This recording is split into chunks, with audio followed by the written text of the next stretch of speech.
الحمد لله نحمده ونستعينه ونستغفره ونعوذ بالله من شرور أنفسنا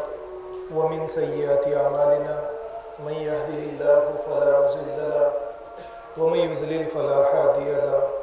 وأشهد أن لا إله إلا الله وحده لا شريك له وأشهد أن محمدا عبده ورسوله أرسله بالحق بشيرا ونذيرا يا أيها الذين آمنوا اتقوا الله حق تقاته ولا تموتن إلا وأنتم مسلمون يا أيها الناس اتقوا ربكم الذي خلقكم من نفس واحدة وخلق منها زوجها وبث منهما رجالا كثيرا ونساء واتقوا الله الذي تساءلون به والأرحام إن الله كان عليكم رقيبا يا أيها الذين آمنوا اتقوا الله وقولوا قولا سديدا يصلح لكم أعمالكم ويغفر لكم ذنوبكم ومن يطيع الله ورسوله فقد فاز فوزا عظيما أما بعد فإن خير الحديث كتاب الله وخير الهدي هدي محمد صلى الله عليه وسلم وشر الأمور محدثاتها وكل محدثة بدعة وكل بدعة ضلالة وكل ضلالة في النار قال الله تعالى في القرآن المجيد فإذا قرأت القرآن فاستعذ بالله من الشيطان الرجيم أعوذ بالله السميع العليم من الشيطان الرجيم بسم الله الرحمن الرحيم لن ينال الله لحومها ولا دماؤها ولكن يناله التقوى منكم معزز حاضرین، سب سے پہلے میں آپ تمام حضرات کو دل کی گہرائیوں سے عید الاضحیٰ کی مبارکباد پیش کرتا ہوں۔ جیسا کہ عید الاضحیٰ کے اس عظیم دن کے بارے میں آپ اچھی طرح سے واقف ہے کہ عید الاضحیٰ کا یہ دن حضرت ابراہیم علیہ السلام کی یاد، حضرت اسماعیل علیہ السلام کی یاد اور اسی طریقے سے حضرت حاجرہ علیہ السلام کی یاد کے ایام ہیں۔ ان دنوں کے اندر ہم حنفی تحریک کی تجدید کرتے ہیں اور اس بات کا اللہ رب العالمین سے عہد کرتے ہیں کہ جس طرح سے حضرت ابراہیم، اسماعیل اور حاجرہ علیہ السلام نے اپنی اپنی زندگی اللہ کی بندگی کے اندر گزاری ہے، ٹھیک اسی طریقے کی زندگی ہم اپنی ساری زندگی ہم اسی طریقے سے گزاریں گے۔ ان ایام میں اللہ رب العالمین نے جن عبادات کو ہم پر واجب کیا ہے، ان عبادات پر اگر آپ غور کریں گے تو آپ کو یہی پتہ چلے گا کہ یہ صرف اور صرف حضرت ابراہیم علیہ السلام کی یاد کے طور پر ان ایام کو ہمارے لیے رکھا گیا ہے۔ یعنی آپ ان ایام میں خاص ان دنوں کی عبادتوں پر اگر نظر ڈالیں گے یا پھر اسی طریقے سے حج پر نظر ڈالیں گے، قربانی پر نظر ڈالیں گے، تو آپ کے سامنے کھل کر یہ بات واضح ہو جائے گی کہ جو کچھ حضرت ابراہیم علیہ السلام پر اپنی زندگی کے اندر گزرا، اسماعیل پر اپنی زندگی میں گزرا، حضرت حاجرہ پر اپنی زندگی میں گزرا، انہی چیزوں کو عبادت کی ایک شکل دے کر اللہ رب العالمین نے امت مسلمہ کے اوپر فرض قرار دے دیا کہ دیکھو جن ایام میں جو چیزیں حضرت ابراہیم، اسماعیل اور حاجرہ پر گزری ہے، انہی چیزوں کا تم اعادہ کرو۔ قرآن کریم کی ایک آیت ہے جس میں اللہ رب العالمین نے حضرت ابراہیم علیہ السلام کی ذات کو ہمارے لیے ایک نمونہ قرار دیا ہے۔ قد کانت لکم اسوۃ حسنۃ فی ابراہیم والذین معہ، کہ حضرت ابراہیم علیہ السلام کی شخصیت میں اے ایمان والو تمہارے لیے ایک بہترین نمونہ موجود ہے۔ تو دیکھیے حضرت ابراہیم علیہ السلام کی زندگی میں جو نمونہ ہمارے لیے رکھا گیا ہے، پھر ان ایام پر خاص کر اگر ہم نظر ڈالیں گے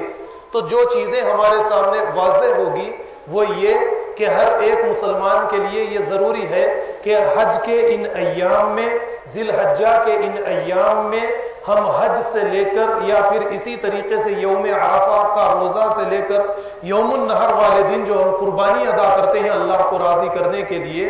ان عبادات کے پیچھے اللہ کا کچھ مقصد ہے، ان عبادات کی کچھ حقیقت ہے۔ جب تک ہم کسی عبادت کو اس کی حقیقت کو سمجھے بغیر، یعنی اس طریقے سے اگر ہم ادا کریں گے کہ ہمارے والدین سے ایک تہذیبی روایت کے طور پر ہم تک یہ چیزیں چلی آ رہی ہے، اور ٹھیک ہم اس کو اسی طریقے سے آگے بڑھاتے رہیں گے تو ہمیں وہ حقیقت کبھی سمجھ میں نہیں آئے گی کہ اس قربانی کو ہم پر کس لیے فرض کیا گیا، اس روزے کو ہم پر کس لیے فرض کیا گیا، اس کی روح کیا ہے، اور پھر اس طریقے سے ہم بے روح قربانی ہر سال ادا کرتے رہیں گے۔ اور خصوصاً اس عید کے خطبے کے دوران ہم جو نماز ادا کرنے کے لیے یا خطبہ ادا کرنے کے لیے آتے ہیں، اس پر بھی اگر ہم غور کریں تو یہ بھی ایک صرف رسمی بن چکا ہے کہ رسمی اعتبار سے آئے، اسے ادا کریں اور پھر خطبے کو سماعت کریں، نکل کر چلے جائیں۔ یہ عظیم خطبہ ہے، اس دن لوگوں کو فکر اور نظریہ دیا جاتا ہے، لوگ اس فکر اور نظریے کے ذریعے اپنے دنوں کو صحیح طریقے سے ترتیب دینے والے، اپنے دنوں کو گزارنے والے، سال بھر تک کے لیے یہ خطبے کے ذریعے یا جمعہ کے خطبے کے ذریعے جن باتوں کو جن تعلیمات کو انہوں نے حاصل کیا ہے، ان تعلیمات کے ذریعے اپنی زندگی گزارنے والے بنتے ہیں۔ حضرت ابراہیم علیہ السلام کی زندگی ہمارے لیے ایک بہترین نمونہ۔ آپ ذرا غور کیجئے کہ حضرت ابراہیم علیہ السلام کو آپ کی زندگی میں خواب کا آنا، اور خواب 7 تاریخ یا 6 تاریخ کو حضرت ابراہیم علیہ السلام کو اس طرح کا آنا کہ آپ کا ایک لوتا بیٹا اسماعیل ہے، اور یہ دکھایا جا رہا ہے کہ اے ابراہیم، اسماعیل کی تمہیں قربانی دینی ہے۔ حضرت ابراہیم علیہ السلام جب خواب سے، نیند سے جاگتے ہیں تو یہ سوچتے ہیں کہ ہو سکتا ہے کہ یہ شیطان کا کوئی وسوسہ ہو، اسی فکر کے اندر رہتے ہیں۔ اور جس دن کو ہم یوم ترویہ کہتے ہیں، اس دن کے بارے میں ہم نہیں جانتے، یعنی ترویہ کے معنی رویے سے ہے، یعنی یوم ترویہ جو ہے یہ رویوں کے تبدیل کرنے کا دن ہے۔ اس دن انسان اپنی ساری زندگی کو لے اور ہم نے جو اعمال، اخلاق یا پھر اسی طریقے کی جس طریقے کی زندگی ہم نے گزاری ہے،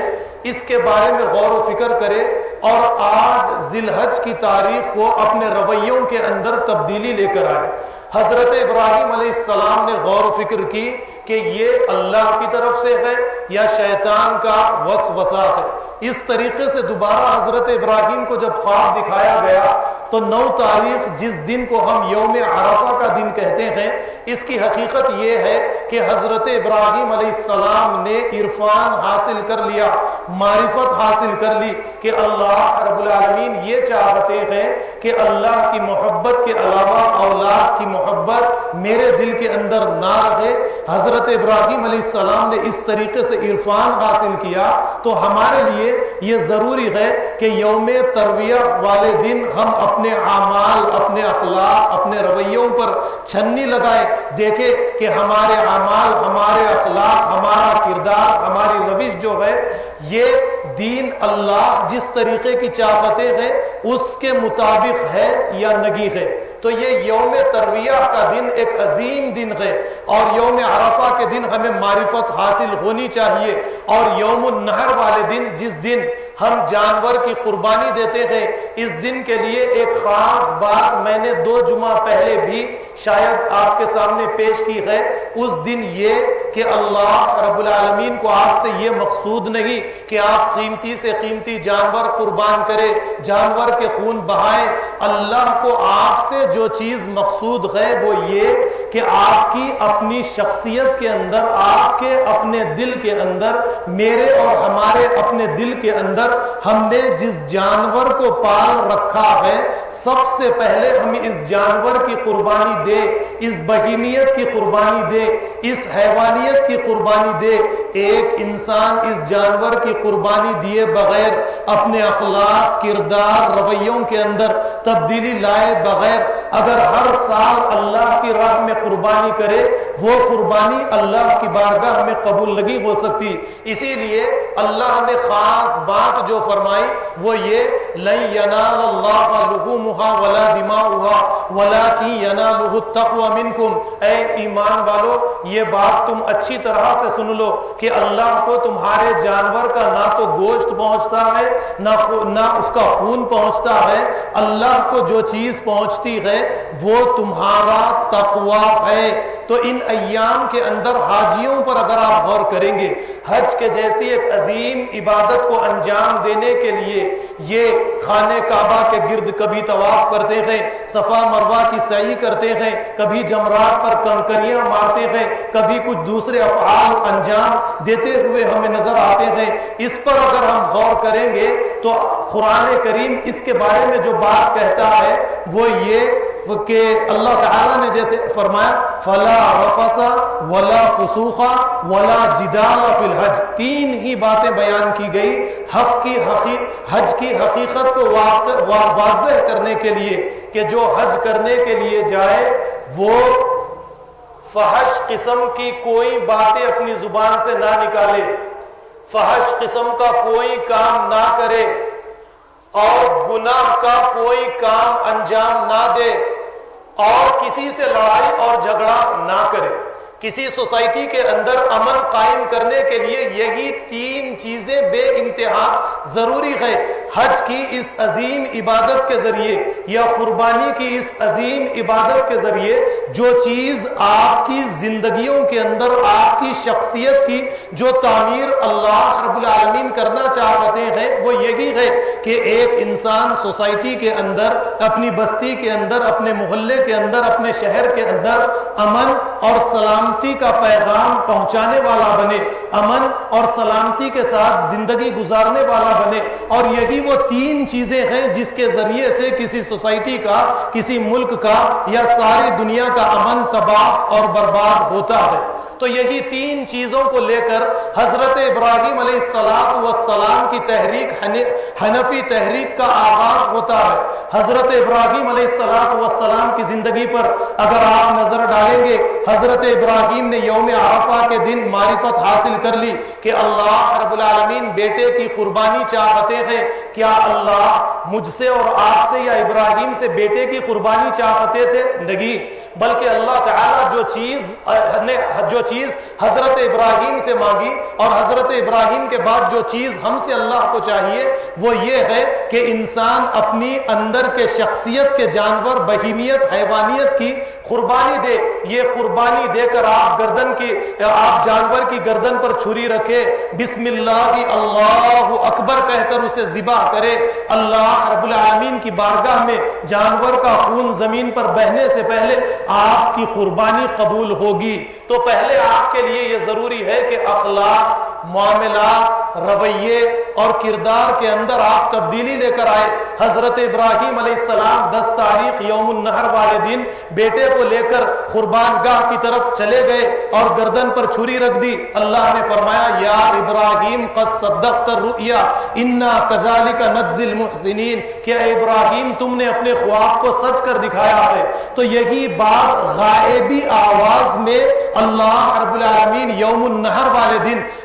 ہر اس شخص کو آواز دیتے ہیں کہ اے میرے پیارے بندے، تو نے جب اپنی شخصیت کے اندر تبدیلی لائی، حضرت ابراہیم کا اسوہ تو نے اپنا لیا، حضرت اسماعیل و حضرت حاجرہ کا اسوہ تو نے اپنا لیا، تیری قربانی اللہ کی بارگاہ میں قابل قبول ہے۔ شیطان وسوسے ڈالتا ہے، شیطان کو کنکری مارے بغیر اور حزب اللہ میں داخل ہوئے بغیر، حزب الشیطان میں اپنی ساری زندگی لگا کر اگر کوئی قربانی کرتا ہے تو یہ قربانی نہیں، محض ایک دکھاوا ہے، ڈھونگ ہے، اللہ کے ساتھ یعنی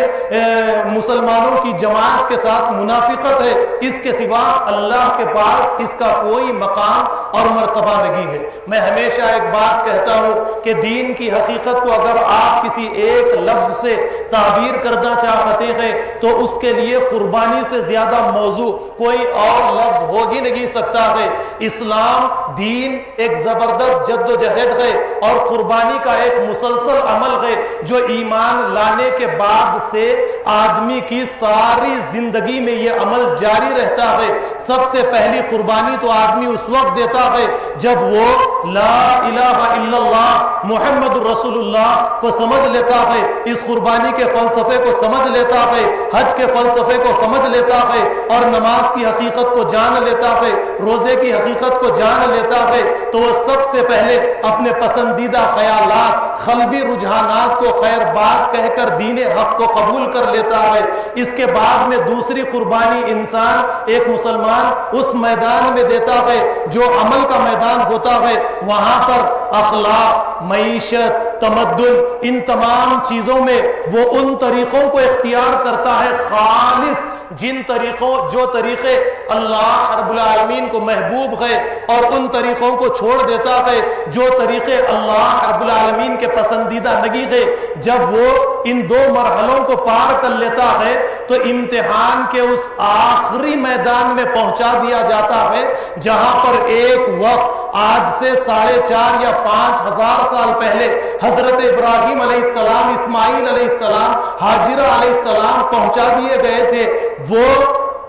اپنی زندگی میں حرام چیزوں کو تو ترک کرتا ہی ہے، لیکن جب دیکھتا ہے توحید کو غالب کرنے کا مسئلہ ہے، دین اسلام کو غالب کرنے کا مسئلہ ہے، تو اپنے جائز اثاثے بھی اللہ رب العالمین کو راضی کرنے کے لیے قربان کر دیتا ہے۔ اس قربانی کے بعد میں دیکھتا ہے کہ دین غالب نہیں ہوتا،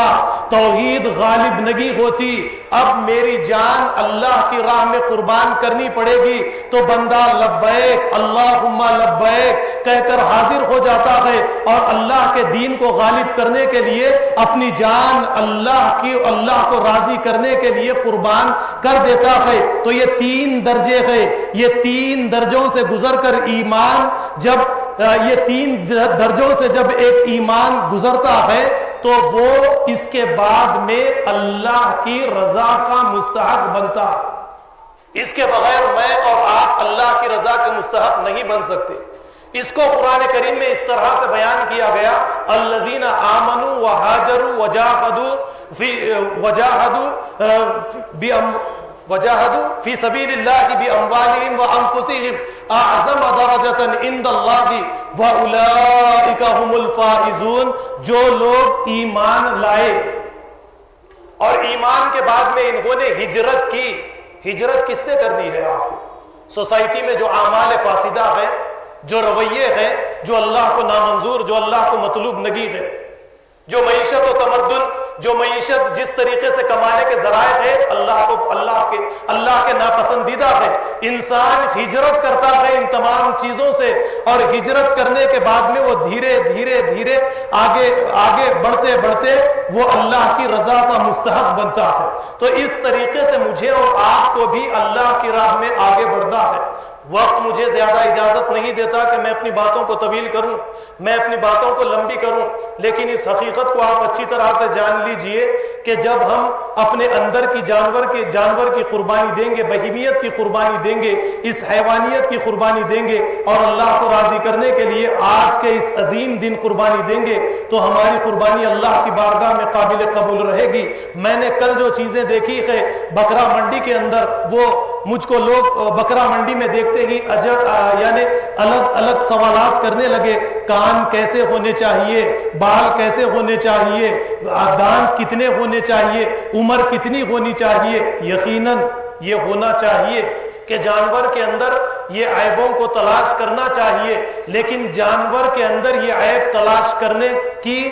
جو یہ طریقہ جو رکھا گیا ہے، حقیقت میں انسان کے لیے رکھا گیا ہے کہ اسی طریقے سے انسان اپنے عیبوں کو تلاش کرے، جس طریقے سے اللہ کی بارگاہ میں جانور کی قربانی دینے سے پہلے وہ جانور کے عیبوں کو تلاش کرتا ہے اور بے عیب جانور حاصل کر کے قربانی دینے کی کوشش کرتا ہے، ٹھیک اسی طریقے سے یہ اپنی شخصیت کے اندر عیبوں کو تلاش کرے اور اپنے آپ کو بے عیب بنائے، اپنی شخصیت کی تعمیر کرے، اور اس کے بعد میں جانور کی گردن پر چھری رکھ کر یہ سمجھے کہ میں نے اپنی آج تک کی جو بری زندگی تھی، جو خدا کی نافرمان والی زندگی تھی، اس زندگی پر میں نے چھری رکھ دی ہے، بسم اللہ اللہ اکبر کہہ کر آپ قربانی دیجئے۔ اس کے بعد میں آپ کی قربانی اللہ کی بارگاہ میں قبول ہے۔ اللہ کسی کے جانور کی قیمت کو اللہ رب العالمین نہیں دیکھتے، بلکہ اللہ رب العالمین انسان کے دل کی کیفیت کو دیکھتے ہیں۔ ہاں یہ ضروری ہے کہ دین کے جتنے اعمال، جتنے ریچولز اللہ رب العالمین نے رکھے ہیں، ان کی شکل یہی ہے کہ قربانی کے طور پر آپ جانور ذبح کیا جائے، یا حج کے طور پر جس طریقے سے ہم حج کے مناسک ادا کرتے ہیں وہ تمام کی تمام شکلیں یہی ہیں۔ لیکن آپ یہ بات اچھی طرح سے جان لیجئے کہ اللہ رب العالمین کو یہ عبادتی افعال جو ہم آج کے دن یا حج کے دوران یا نماز کی شکل میں یا روزے کی شکل میں جو افعال انجام ہم دیتے ہیں، یہ صرف شکل کے اعتبار سے مطلوب نہیں ہے، بلکہ یہ اعمال اللہ رب العالمین کو حقیقت کے اعتبار سے مطلوب ہے۔ اور اس کی حقیقت یہی ہے کہ انسان کی اندرونی شخصیت کے اندر تبدیلی آنی چاہیے، ہر عبادت اس کی روح کے ساتھ ادا کرنی چاہیے۔ تو آپ کو ان باتوں کو اچھی طریقے سے سمجھنا پڑے گا، اور سمجھنے کے بعد میں اللہ کی عبادت کے لیے آپ کو آگے بڑھنا پڑے گا۔ اور اس طریقے سے اگر ہم آگے بڑھیں گے تو اللہ رب العالمین ہماری قربانی، دیگر عبادات کو قبول فرمائیں گے۔ آخر میں اللہ رب العالمین سے دعا کرتا ہوں کہ جو کچھ بھی کہا گیا ہے اللہ تعالی ہمیں اسے سمجھنے والا، دوسروں کو سمجھانے والا بنائے، ہمیں خالص اللہ کو راضی کرنے کے لیے قربانی دینے والا بنائے۔ اللہ رب العالمین ہماری عبادات کو، ہمارے روزوں کو، ہمارے حج کو، ہماری قربانی کو، ہماری خیرات، صدقات وغیرہ کو اللہ رب العالمین قبول فرمائے۔ جہاں کہیں پر بھی مسلمان پریشان حال ہے ان کی پریشانیوں کو دور فرمائے، جو مقروض ہے ان کے لیے آسانیاں پیدا فرمائے۔ جہاں کہیں پر بھی مسلمانوں پر ظلم ہو رہا ہے اللہ رب العالمین ان کی غیبی مدد فرمائے۔ ربنا آتنا فی الدنیا حسنۃ وفی الآخرۃ حسنۃ وقنا عذاب النار۔ ربنا ظلمنا انفسنا وان لم تغفر لنا وترحمنا لنكونن من الخاسرین۔ ربنا افرغ علینا صبرا وثبت اقدامنا وانصرنا علی القوم الکافرین۔ آمین برحمتک یا ارحم الراحمین، والحمد للہ رب العالمین، وآخر الدعوانا عن الحمد للہ رب العالمین، والسلام علیکم ورحمۃ اللہ وبرکاتہ۔